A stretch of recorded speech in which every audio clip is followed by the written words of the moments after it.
I'm Jason Klum. I'm the host of the Comedy on Vinyl podcast, and this is me listening to a comedy album a day for all of 2017. I'm hashtagging it Comedy Album a Day. Go to youtube.com/comedy on vinyl if you're seeing this on Instagram first. You're only going to get a minute of it. I sometimes ramble on for almost 10 minutes for some of these.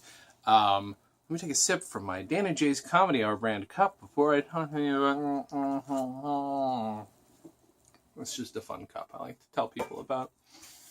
I don't think you can even buy them yet. Anyway, I decided to pick... So yesterday I did I'm Sorry, I'll Read That Again, which was a 1978 release of a much older show. Of a show that had ended 5 years previous, a BBC record. And I decided, you know what, I want to do another BBC one. And I decided I would pick this. 1979's Fawlty Towers. Now this is... I talked about this yesterday, actually. This is 2 episodes of Fawlty Towers. The first one being Mrs. Richards, the second one being Hotel Inspectors. And it's not a recreation. This is not a radio version. This is the soundtrack of each show. These 2 particular episodes of Fawlty Towers, the great sitcom written by John Cleese and Connie Booth. And it's a delight. It's a lot of fun. Now, the weaknesses are, as you might expect, they're not going to enhance anything. It's got the original soundtrack completely, with the exception of stings in between where they would do complete scene changes. So little piano stings in between. So it's a weird experience, but it makes sense that this exists because, again, it's 19... That's a great photograph on the back, by the way. It's 1979. The home video market was in its infancy. It didn't really, I mean, it existed, but nobody was buying them. Nobody could afford the players. Everybody had these, okay? This is a nice, stereo recording.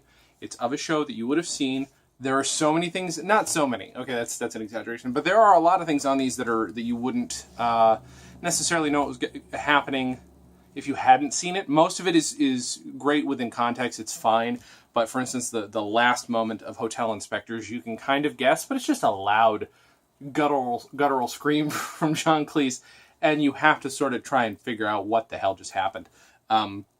But for the most part, they actually translate just fine to audio. This is one of 2. To the best of my knowledge, there are only 2 releases of this. So there's one other. It's got a different cover as well, thank goodness.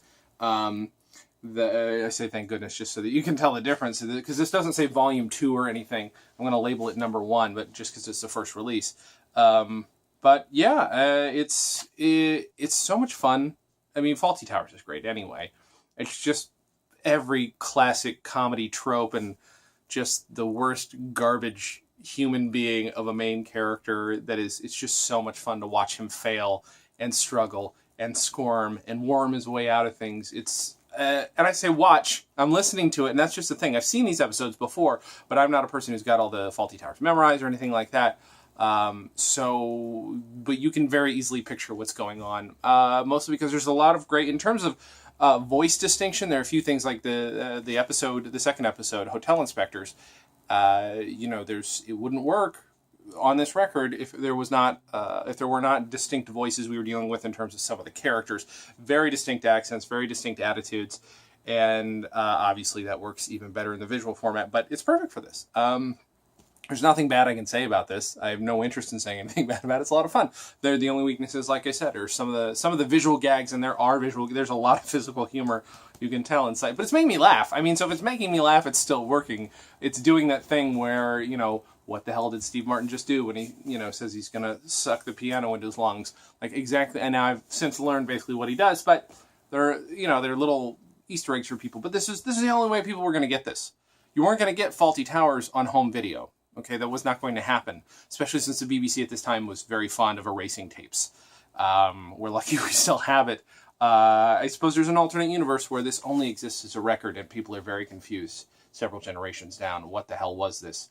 Well, we're lucky we know what it is, and it's a delight. I keep saying a delight, but it's because I really like it. You know what? Follow Comedy on Vinyl on Twitter, @ComedyOnVinyl. If you do share this, please hashtag Comedy Album a Day. If you want to do the same thing, please do it. You can find, sometimes, this stuff's hard to find. Sometimes you can get them on Spotify. I don't recommend necessarily that you go to YouTube. I only go to YouTube if I've already owned them. Like, go to a record shop and buy these. That's really been the whole point of this. Go to a record shop. You can get them online as well. You know, if you can get a new vinyl thing that where, you know, that money's actually going to the artist, great. I don't think you're going to get a new one of. Actually, I do know a place where you can get new ones of these, but that's my secret. That is my very little secret that I keep to myself. I know where you can get sealed ones of these, but that money at this point, it's, you know, almost 40 years in, that money's not going to go to John Cleese at this point anyway, or Connie Booth for that matter. So there we are. Thank you guys for watching, and as always, have a good thing.